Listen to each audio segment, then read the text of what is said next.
নমস্কাৰ বন্ধুসকল, মোৰ অন্য এটা ভিডিঅ'লৈ আপোনাক সকলোকে স্বাগত জনাইছোঁ। বন্ধুসকল, আজি আপোনালোকৰ মাজলৈ লৈ আহিছোঁ আমাৰ জলকীয়া খেতিডৰা।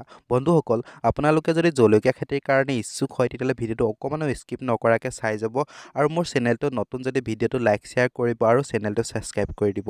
বন্ধুসকল, প্ৰত্যেক খেতিৰ দৰে জলকীয়া খেতিটো মাটিটো ভালছে প্ৰস্তুত কৰিলে খুবেই প্ৰয়োজনীয় কাম। বন্ধুসকল, ইয়াৰ বাবে মই প্ৰথমতে প্লাও লগাই লৈছিলোঁ, তাৰপৰা হিৰো আৰু কাল্টিভেটৰ লগাই পেলাই মাটিডোখৰ ভালকৈ মিহি কৰি লৈছিলোঁ। ইয়াৰ পাছতে বন্ধুসকল, মই প্ৰায় 1 বিঘা মাটিত 20 কেজি DAP, 20 কেজি ইউৰিয়া আৰু 1 টেলাৰ গোবৰ মিলাই পেলাই ভালদৰে ছটিয়াই পেলাই মাটিডোখৰ আকৌ এবাৰ ভালছে ট্ৰেক্টৰে হাল বাই পেলাই প্ৰস্তুত কৰি লৈছিলোঁ। বন্ধুসকল, মাটিডোখৰ এনেকৈ প্ৰস্তুত কৰি ল'লে জলকীয়া গছজোপা খুবেই সোনকালে বাঢ়ি আহে আৰু জলকীয়া প্ৰডাকশ্যনো খুব বেছি দিয়ে। বন্ধুসকল, মই জলকীয়া পুলিবোৰ ৰুবৰ কাৰণে প্ৰায় আধা ফুট উচ্চতাকৈ ভেটি বনাই পুলিবোৰ ৰুই গৈছিলোঁ। বন্ধুসকল, এনে কৰিলে পাছত পুলিবোৰ কোৰ মাৰিবলৈ সহজ হয় আৰু জলকীয়াবোৰ ছিঙিবলৈও সুবিধা হয়। বন্ধুসকল, মই প্ৰায় দুইটা পুলিৰ মাজৰ ব্যৱধান দিছোঁ 1 ফুট। এনে কৰিলে বন্ধুসকল পাছত গছবোৰ বেছি জোপোহা হৈ যাব আৰু প্ৰডাকশ্যনো বেছি দিয়ে। বন্ধুসকল, বজাৰত জলকীয়া পুলিৰ বহুতকেইটা ভেৰাইটিয়ে পোৱা যায়। ইয়াৰ ভিতৰত ইছুৱেছ কোম্পানী আছে, VNR, গিৰি, এইবোৰৰ ভিতৰত মই বাছনি কৰিছিলোঁ VNR গুটিটো।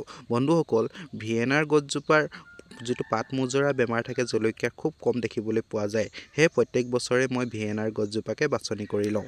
আপোনালোকেও আপোনালোকৰ অঞ্চলৰ বেষ্ট গুটিটোহে বাছনি কৰিব। বন্ধুসকল, প্ৰায় ৰোৱাৰ 15 দিনৰ পাছতেই মোৰ গছবোৰ ধুনীয়াকৈ ঠনধৰি আহিবলৈ সক্ষম হৈছিলে। বন্ধুসকল, মই পুলিবোৰ ৰোৱাৰ প্ৰায় 21-20 দিনৰ পাছতে সাৰ দিয়াৰ কাম আৰম্ভ কৰিলোঁ। সাৰত দিছিলোঁ মই ইউৰিয়া, DAP, MOP আৰু SOP।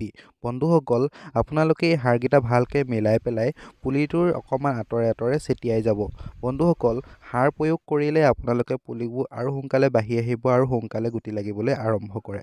বন্ধুসকল, সাৰ দি পেলাই আপোনালোকে ভিডিঅ'টোত দেখুওৱাৰ দৰে এনেদৰে কোৰ মাৰি দিব।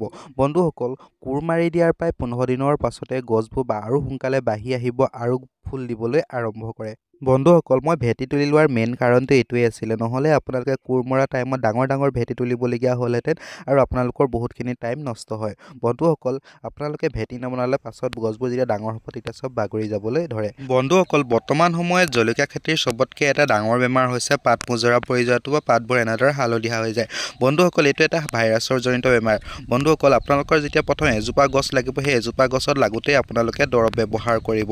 বন্ধুসকল, এজোপা গছৰ লগাৰ পাছতে গোটেই বাৰীডোখৰ লাগিবলৈ আৰম্ভ কৰে। সেয়েহে বন্ধুসকল, আপোনালোকে প্ৰায় 15 দিনৰ মূৰে মূৰে ভাইৰাছ কিলাৰ বা গাৰ্ড নামৰ এই দুটা দৰৱৰ ভিতৰত এটা প্ৰায় 15 দিনৰ মূৰে মূৰে স্প্ৰেয়াৰ কৰি থাকিব।